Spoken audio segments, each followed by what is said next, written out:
Muito bem, queridos. Então, última celebração do ano, eu quero trazer uma mensagem com o tema 5 ações antes de 2025. Então, quero trabalhar com vocês que, né, Cássio? O ano ainda não acabou, né? Na verdade, a gente pensa que já acabou, mas não. Só tu abrir as notícias, Cássio. Tudo que tu acha que não vai acontecer, está acontecendo ainda, né? Em 2024. 2024 está sendo um ano bastante desafiador, principalmente para quem acompanha notícias. Então, o ano ainda não acabou, temos alguns dias ainda para nós parar para pensar, parar para planejar o que nós vamos ser e o que nós vamos fazer em 2025. Então, eu vou trabalhar 5 ações com vocês hoje, de modo bem objetivo, e vamos para o texto, então, que está em Romanos 8, 28 ao 30. Esse nosso texto vamos trabalhar hoje. Pois sabemos que todas as coisas trabalham juntas para o bem daqueles que amam a Deus. Eu queria só ressaltar, você sabe que eu gosto de estudar o texto, dentro do texto, aqui diz, algumas coisas ou todas? Todas. Isso inclui, então, coisas boas e coisas? Perfeito. Elas trabalham, olha interessante, elas trabalham juntas para o bem daqueles que? Perfeito. Então você repare que a Bíblia deixa claro que não é todas as coisas que trabalham para o bem de todos, não. Todas as coisas trabalham juntas para o bem daqueles que amam a Deus. Então você repare, lendo o texto por si só, existem pessoas que amam a Deus, outras pessoas que não amam a Deus. Amar é obedecer, né? É você crer, seguir a palavra de Deus. Essas pessoas, então, que amam a Deus, o que vier a acontecer com elas, independente do que for acontecer, vai contribuir pro bem. Alguém pode pensar assim, mas o bem é financeiro, pastor? Mas o bem, pastor, é o quê? O próprio texto vai dizer, olha que interessante. Daqueles a quem ele chamou de acordo com o seu plano. Ou seja, Deus tem um plano para você e um plano para mim. E que plano é esse que ele tem de modo coletivo? Aqueles que já tinham sido escolhidos por Deus, ele também separou, a fim de se tornarem parecidos com o seu Filho. Então, queridos, o próprio texto explica o texto. Tudo vai contribuir para o bem, Alessandro, que vai nos fazer parecidos com Cristo. Foi muito legal nós termos feito a campanha As 4 Faces de Jesus, que ali a gente viu as faces de Jesus, né? O Mateus, leão, nós vamos ver o Marcos, boi, vocês lembram bem? O ser humano em Lucas e a águia em João, não foi, né, Juliana? E nós vimos o que em Jesus ali? Que Jesus, ele foi um cara top, ele foi um cara influente, ele foi um cara que muitas vezes aplaudiram ele. Ele também foi um cara que foi negado, ele também foi um cara que foi traído, ele também foi um cara que foi açoitado, e ele também foi um cara, Igor, que foi crucificado. Então, quando a gente pensa que tudo vai contribuir para o nosso bem, e esse bem é você e eu ser parecidos cada vez mais com Cristo Jesus, logo, tudo que aconteceu com você, está acontecendo ainda em 2024, o principal objetivo de Jesus, de Deus, não é necessariamente, primariamente, o teu bem financeiro, o teu bem familiar, o teu bem emocional. Não, é você se parecer com Cristo Jesus. Marcelo, os caras me perguntam, pastor, como é que tu lida com traição de pessoas? Eu falo, cara, eu lido que nem Jesus. Sem Judas não há Cristo. Pastor, e quando alguém te nega? Eu lido que nem Jesus. Um dia você vai entender algumas coisas e você vai voltar até mim. E quando alguém não crê como Tomé, Joás, não crê na gente, não crê em ti, não crê em mim, um dia vai passar o tempo, Sabrina, e o incrédulo vai passar a crer. E aqueles que, pastor, te amam, e aqueles que te celebram, eu digo muito obrigado. Mas as mesmas multidões que te alegram e dizem para você, obrigado pelo pão, obrigado pelo peixe, pode ser o mesmo que vai estar dizendo, crucifica, né? Lembra que a multidão que mandou Jesus ser crucificado foi a multidão que há um tempo atrás, não pouco tempo, estava andando com Jesus. Então, por que eu estou falando claramente isso, queridos? Que nós temos uma tendência, como cristãos, de achar que tudo que Deus faz é bom. Tudo que Deus faz em nossa vida tem que fazer bem para nós.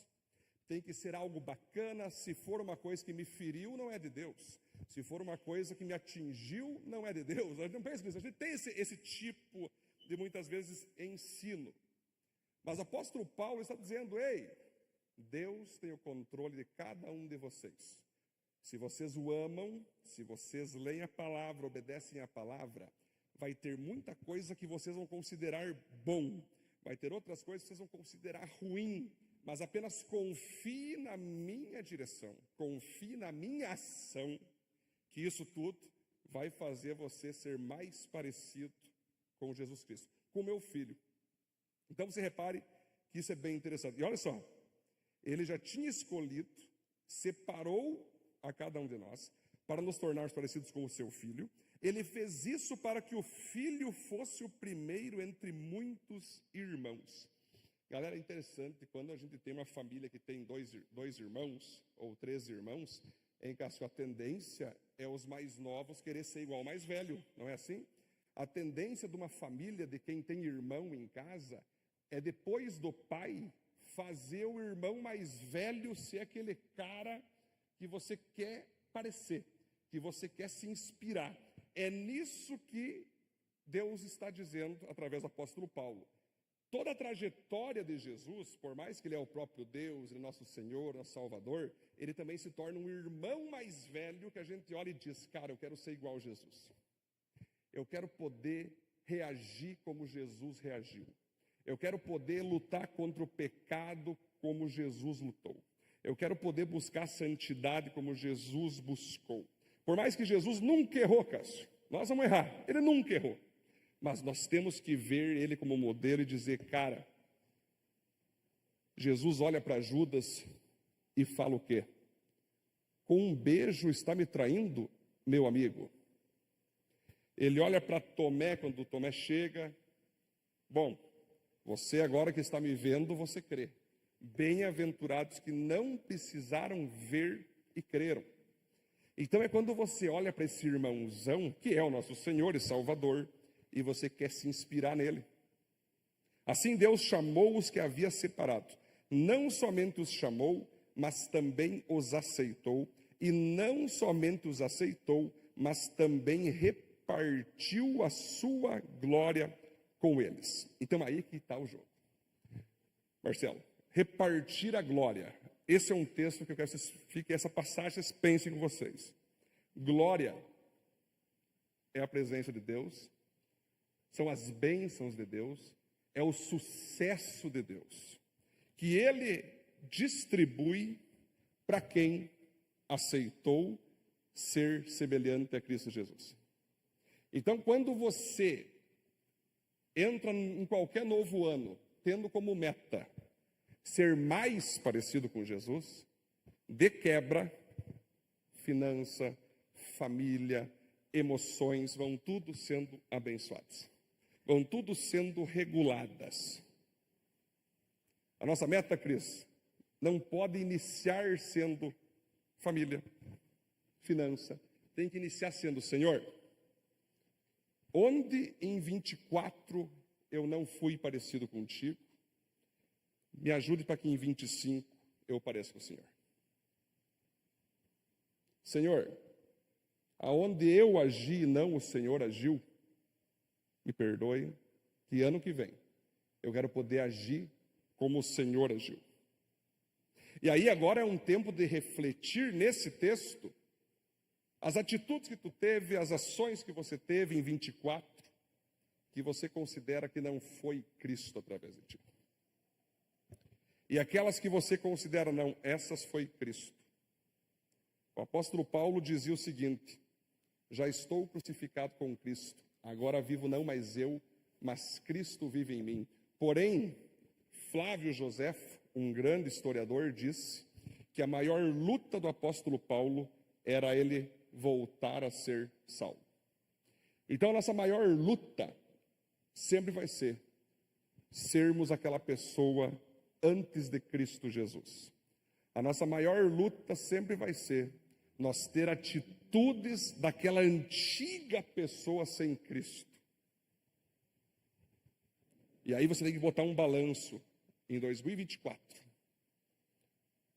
Onde fui eu? Onde foi Cristo? João Batista, o profeta, Alessandro, ele dizia o seguinte: que importa que ele cresça e que eu diminua. O apóstolo Paulo já é mais radical.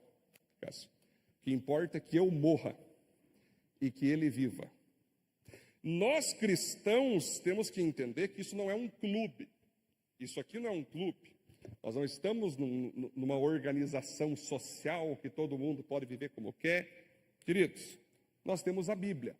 E todos nós, eu e vocês, temos um propósito maior sobre todos os outros propósitos, que é se parecer com Cristo Jesus. E aí, queridos, baseado nisso, nós vamos fazer um ponto apenas, e eu vou trabalhar 5 ações, baseado no texto.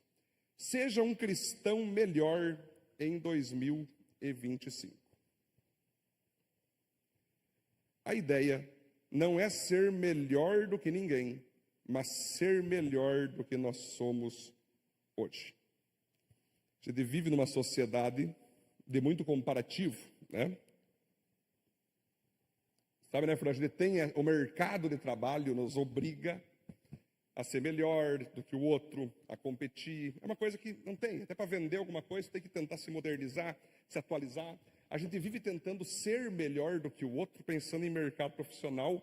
Não tem algo errado nisso, porque o mundo é assim. É um sistema que nos leva a ter que vencer oponentes, né? Quando é uma coisa profissional, óbvio, quando é jogado de modo justo, de modo honesto, né? Não desonesto. Mas o principal é quando nós temos apenas um adversário, que é nós mesmos. O nosso maior inimigo deve ser nós mesmos. A pessoa que mais você tem que vencer, que mais que eu tenho que vencer, sou eu mesmo. Por isso que eu acho interessante, quando a gente olha para o espelho. O espelho, Silas, é maravilhoso. Talvez você olhe para o espelho e pensa, né? Preciso fazer uma academia. E você já fala isso há 10 anos para o espelho. Se o espelho respondesse, né? Assim vai fazer assim, eu sei, já me falou 10 vezes. Mas o espelho, cara, é muito fantástico. Ele te mostra a tua imagem, ele te mostra quem tu é, ele te mostra o que melhorar, as imperfeições e tal. Para nós cristãos, a Bíblia é um espelho. Nós temos que olhar para a Bíblia, você abre ela e a Bíblia vai ler você. A Bíblia tem o poder de dizer: ei, aqui você está sendo sábio, aqui você está sendo tolo, aqui você está sendo santo, aqui você está sendo fariseu, aqui você está sendo plebeu, aqui você está sendo pecador, aqui você está sendo discípulo, aqui você está sendo seguidor, aqui você está sendo uma multidão, aqui você está sendo Judas, aqui você está sendo Pedro. A Bíblia, ela vai nos fazendo entender o que nós somos e o que precisamos mudar. Por isso, a primeira ação, então, antes de nós entrar em 2025, irmãos, é refletir. Reflita. Reflita. O espelho, ele reflete a nossa imagem. Então, é muito legal. Eu gosto bastante de férias. Eu não sou muito de praia, nada contra quem vai em praia, quem vai para as montanhas, mas eu sou bastante do mato, Ivan. Eu gosto daquela árvore, sabe? Cabana de madeira, os passarinhos cantando ali. Eu sou do mato. E ali eu paro, Lu, e faço a minha reflexão. É aquele momento que você desativa algumas ações, você estava envolvido com o teu trabalho, com a tua igreja, aquela coisa toda, E você reflete, e você fica ali, Senhor, de modo sincero chego à tua presença e coloco aqui os meus acertos, os meus erros, aquilo que eu acho que acertei, mas o Senhor pode dizer que não, ou aquilo que eu acho que errei, talvez acertei, não sei. O apóstolo Paulo César dizia assim, que nem ele julgava ele mesmo, porque se ele julgasse ele mesmo, era capaz de ele errar na análise. Então ele pedia para Deus, Deus me julga para saber se eu ainda estou em ti. O apóstolo Paulo diz em Coríntios isso, que ele analisava, o apóstolo Paulo, se ele ainda estava em Cristo. Então é um momento de primeira ação. Sei que a gente gosta de foguete, né, e tal. A vizinhança fica largando tracks. Eu estou lendo a Bíblia, lá o cara sabe para quê? Eu fico, meu Deus, é foguete. Já começa a soltar as bombas antes, para testar, talvez, né? Alguns até se machucam esse foguete, né? Aqueles mais simples, aquele que tu bota aqui do ladinho e faz aquele barulhão, né? E, geralmente os gremistas guardam quando o Inter perde e vice-versa, né? Então a galera às vezes está mais preocupada na ceia, na janta, no Réveillon, se vai ter fogos, se vai para Camboriú, se vai para Joinville, vai para Florianópolis. Em vez de parar um pouco para refletir, não, elas fazem mais barulho ainda. Parece que é para esquecer os pecados, parece que é para esquecer o ano horrível que aconteceu, parece que é uma forma de anestesiar o coração. Pastor, tu não gosta de comemorar virada de ano? Amo, tanto que tem a virada avivada aqui, nós vamos ter a virada avivada. Só que, queridos, já reparou que nós vivemos num mundo que as pessoas parecem que estão contra o silêncio, Fran? O cara sai de férias, a primeira coisa que ele faz, ele compra um carro, bota um twitterzão atrás, bota um hip hop.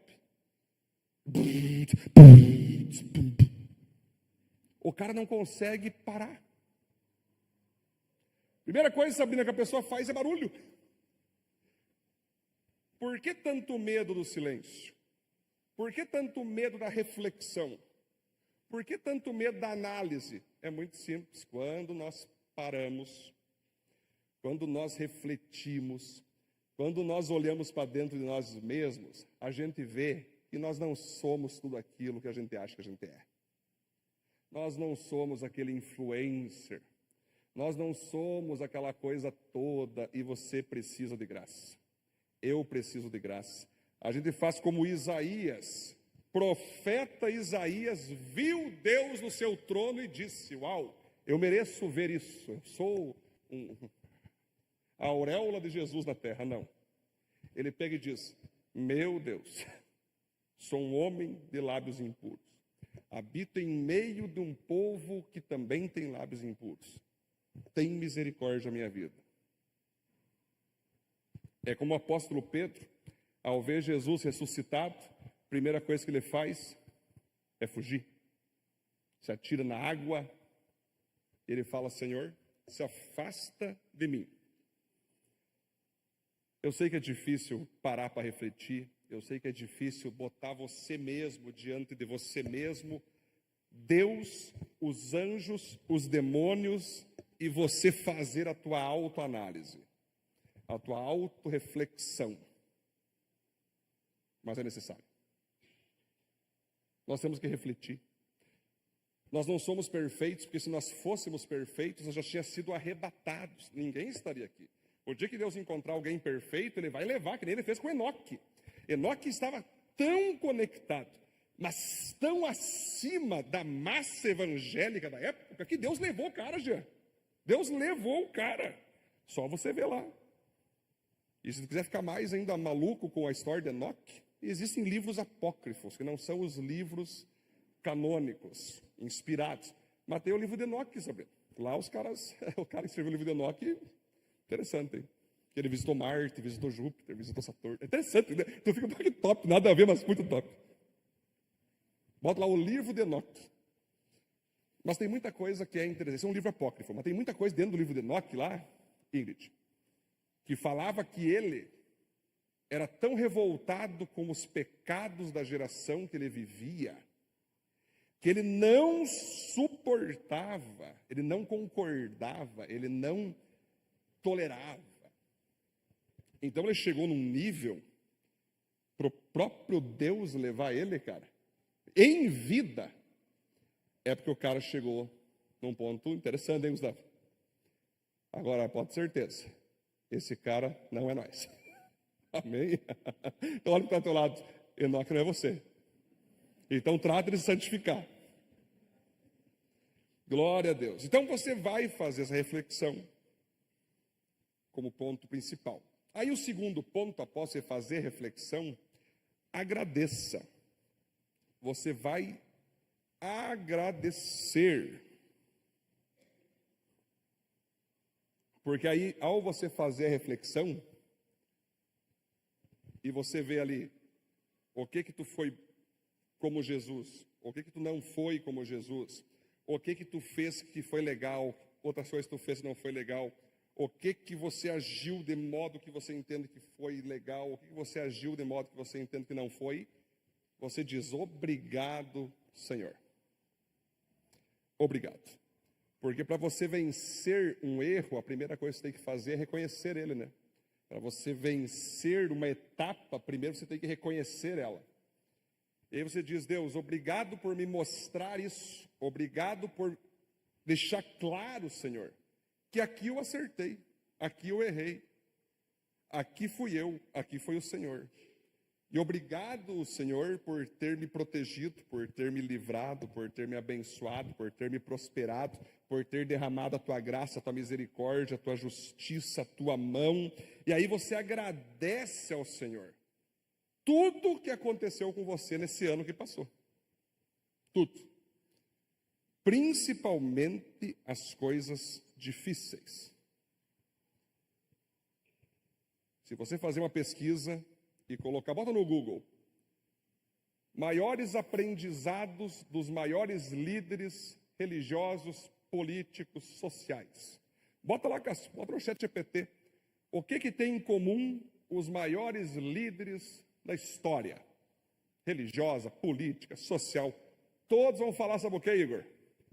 Que os maiores aprendizados deles foi quando eles sofreram, quando eles foram caluniados, quando eles foram abandonados, quando eles foram negados, traídos.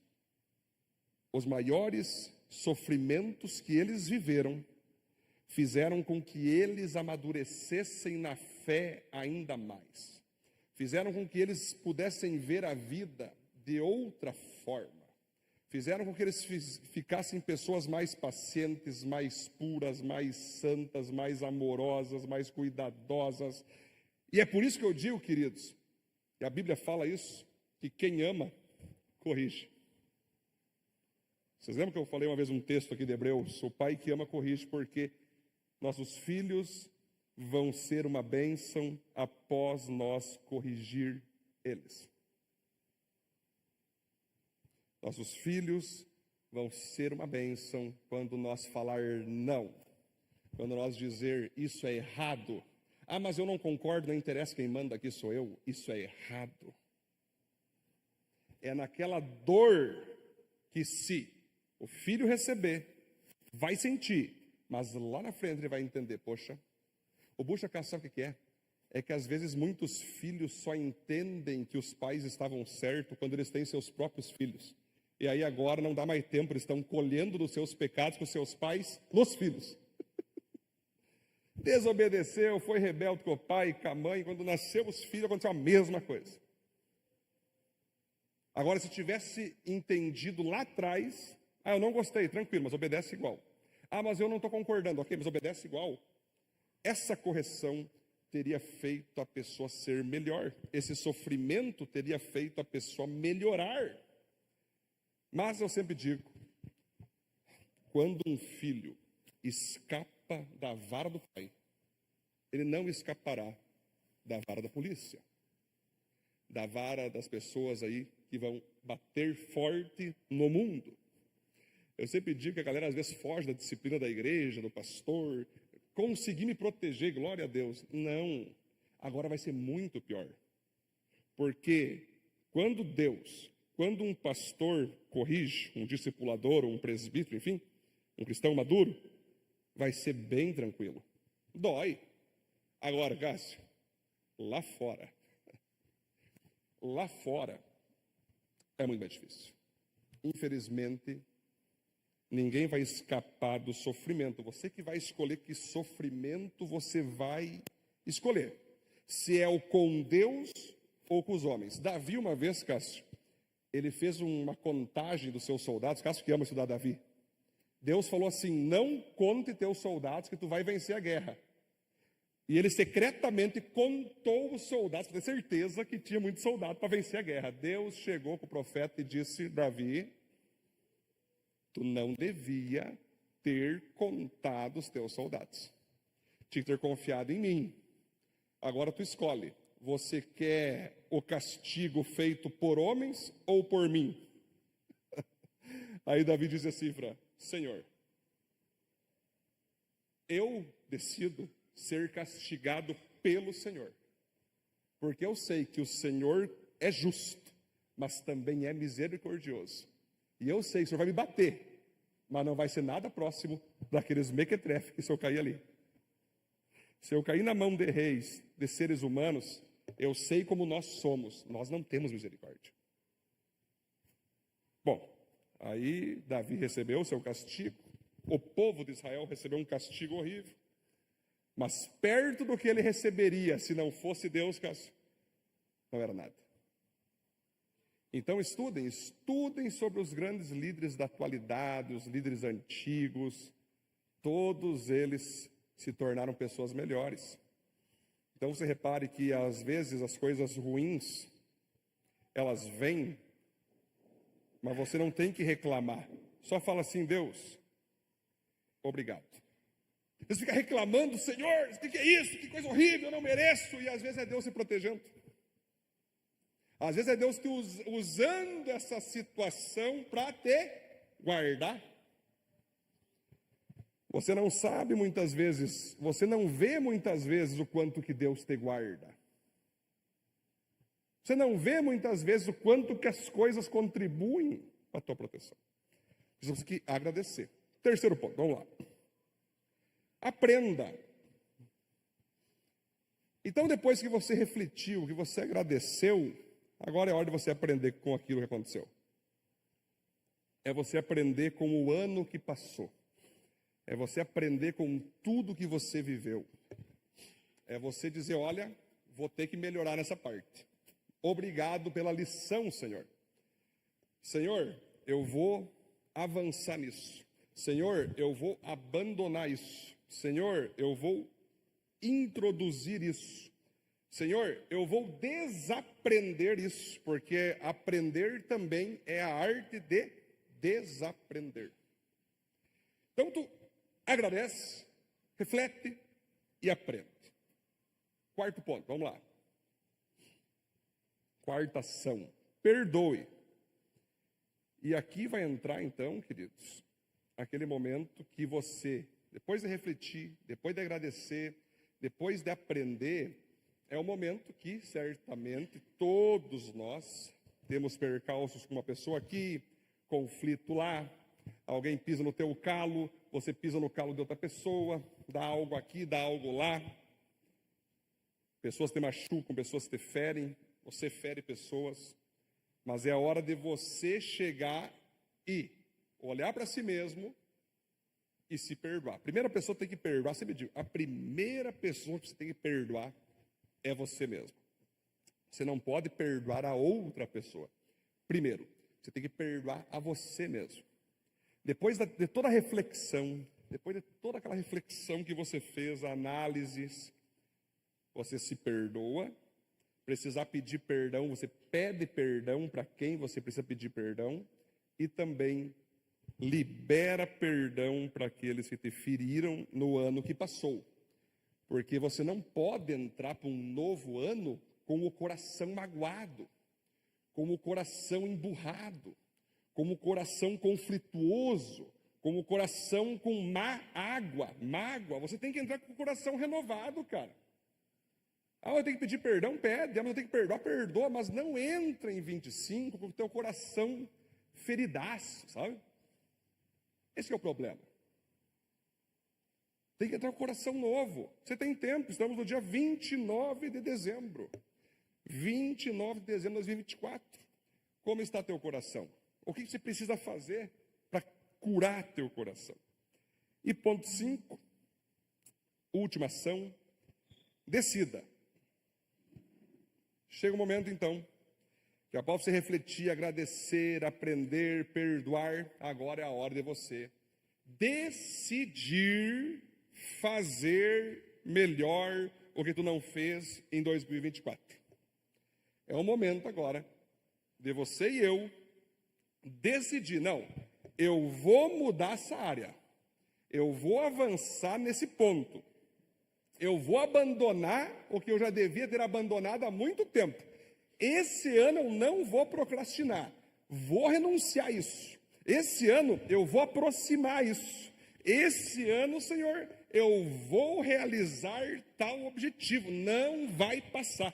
Eu decido, eu me posiciono, eu vou entrar com força total nesse novo ano para que nós venhamos a ser melhores. É necessário uma decisão. E aí nós vamos para a conclusão. Não termine esse ano sem decidir entrar melhor nesse novo ano que está para iniciar. Então agora cabe a nós. Eu tenho um pacto com Deus, Cássio. Eu sempre, com cada ano que passar, eu quero ser melhor. Nem que seja 1%, nem que seja quase empatado, mas eu não vou deixar de ser. Um pouquinho mais. Melhor ainda, hein, Rosane? Se for bastante, né? Mas nós temos que nos comprometer, olhar no espelho, olhar para nós mesmos e falar, Senhor, vou melhorar aqui, vou avançar aqui, vou fazer tal coisa. É tu pegar a tua vida como um todo, tua espiritualidade, vou melhorar na parte espiritual aqui. Na vida conjugal, vou melhorar como cônjuge aqui. Na vida com os filhos, vou melhorar como pai, como mãe aqui. Ou você que é filho, vou melhorar com meu pai e com a minha mãe nessa parte. Vou melhorar como empresário aqui, vou melhorar como colaborador aqui. Vou melhorar como cidadão nessa área. Eu vou fazer uma meta na minha vida financeira dessa forma. Você faz um quadro geral, um quadro completo, a par dos estudos. Eu vou querer me formar aqui, e pós-graduar ali. Eu quero semestre aqui, doutor lá. Você faz através da decisão os teus comprometimentos. E quando você então decide, coloca diante de ti, pede a bênção de Deus, Deus vai te abençoar. Pode ser que vai quebrar a cara? Pode ser que vai dar errado? Pode ser que tu vai tentar e não vai ser como tu pensou? Pode ser que vai acabar demorando mais do que tu imaginava? Mas você só vai saber se você decidir. O pior de tu ver que não deu, Cássio, é você nem ver. O pior de você perceber que vai dar errado é você nem tentar.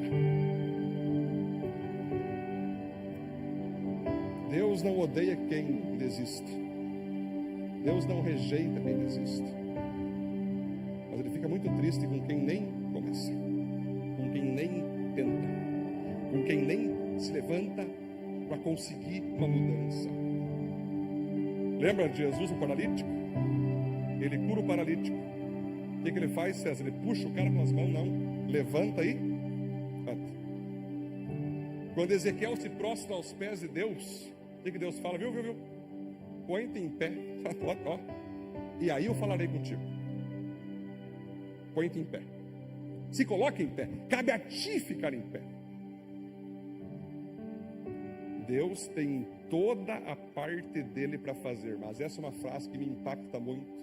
Os avivalistas John Wesley, George Whitefield, Martinho Lutero, Santo Agostinho, quando disse assim, o que cabe a mim fazer, Deus não vai mover um dedo para me ajudar. Mas o que cabe a Deus, Ele move céus e terra para fazer acontecer. Sempre eu digo o seguinte: ore como se tudo dependesse de Deus, mas trabalhe como se tudo dependesse de você. Esse é o segredo, queridos. Esses são os princípios que Deus está nos dando. Fique em pé, por gentileza. Aplaude a Deus a palavra, glória a Deus.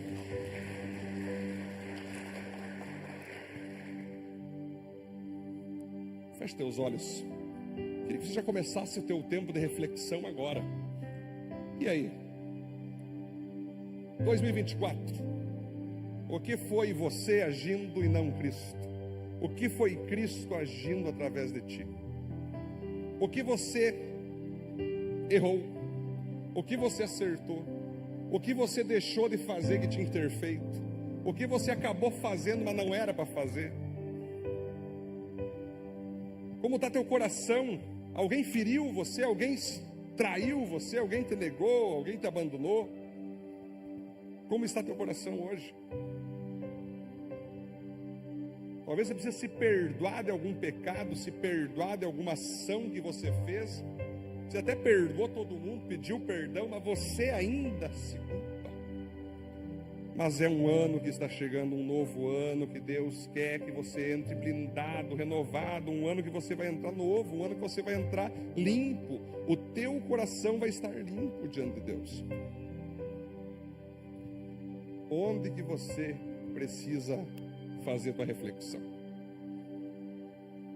Qual é a parte que você tem que agradecer, fazer como José no Egito, depois de passar por tudo aquilo como governador, ele olha para os irmãos que quase o mataram e diz o seguinte: ei, vocês fizeram mal contra mim, mas Deus reverteu isso para a glória dele e para o bem meu e de toda a nossa família. Portanto, eu perdoo vocês. Eu perdoo vocês. É o momento de você decidir entrar em 25 melhor, entrar em 25 mais forte. Não vou fazer nenhum apelo aqui para vir para frente, mas eu quero que no seu lugar você coloque a mão no teu coração agora e você então possa nesse momento fazer esse pacto com Deus. Deus, talvez eu não consiga, talvez eu vá me frustrar muito, mas eu prometo, eu tentarei ser melhor. E eu sei que com a tua bênção eu vou conseguir. Senhor Jesus, muito obrigado por essa última palavra de 2024. Essa última celebração que estamos cultuando ao Senhor e recebendo de Ti teus direcionamentos. Queremos orar, Deus, para que o Senhor não permita que a gente venha passar esses últimos dias como se nada tivesse acontecido, mas nos leve a refletir, a nos autoanalisar, a meditar, Senhor, em tudo que aconteceu conosco nesse ano. Nos leve a agradecer ao Senhor, Deus, por tanta bênção, tanto livramento, tanta coisa que nós não entendemos, mas foi bênção do Senhor. Nos leve, Pai, a aprender o que tem que ser aprendido, largar o que tem que ser largado. Nos leve, Deus, a perdoar.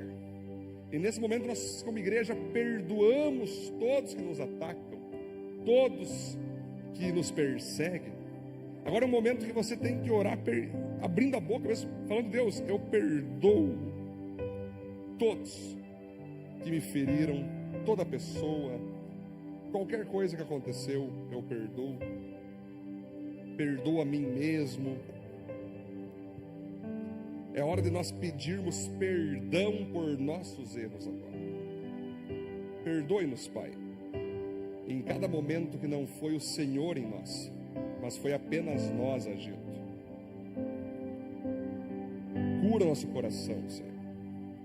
Santifica o nosso coração. Purifica com o teu sangue, Senhor. Eu oro, Pai, por cada um que está aqui nessa noite, pedindo, Deus, que o Senhor cubra cada um com o teu sangue. E onde tiver, Deus, espíritos malignos de culpa, de condenação, de mágoa, de ódio, eu quero expulsar esses espíritos malignos agora, em nome de Jesus, e atrair, ó Deus, o teu Espírito Santo, que se manifestou em forma corpórea de pomba. É o Espírito da paz, o Espírito da cura, o Espírito, Pai, da transformação, o Espírito da santidade, da vitória, do sucesso. Espírito Santo, aquele que é conhecido como Consolador, Curador, Restaurador. Vem, Espírito Santo, trazendo a sua mão curadora, agora transformadora. Venha trazendo a tua mão, Deus, que vai restaurar o nosso coração. Vem, Espírito Santo, trazendo, Pai, a tua cura, a tua limpeza em nosso coração. E nós decidimos, Senhor, ser melhores cristãos em 2025. Decidimos ser melhores pais, mães, filhos. Decidimos ser melhores funcionários, chefes, alunos, professores.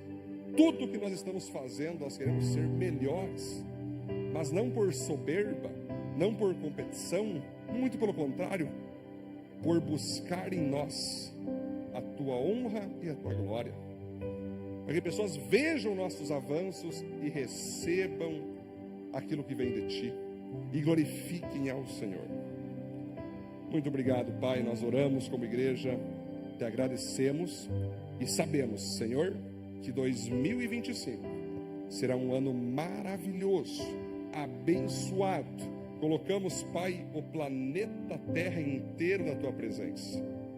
Bota a mão nas guerras, Senhor. Termina com essas guerras que têm acontecido. Livra famílias de guerras, Deus. Livra pessoas, Deus, de mísseis. Entra com providência nessas guerras do Oriente Médio, na Ucrânia, na Rússia. Faça que esse ano seja um ano maravilhoso, um ano de paz, um ano de avanço da tua igreja mundial, um ano de muitas pessoas entregando a vida ao Senhor em todas as tribos, aldeias e nações. Ano de muitas pessoas sendo batizadas, muitas pessoas sendo, Deus, transformadas, muitos líderes sendo usados pelo Senhor para trazer teu avivamento mundial. Assim nós oramos e te agradecemos em nome de Jesus. Amém, amém, glória a Deus.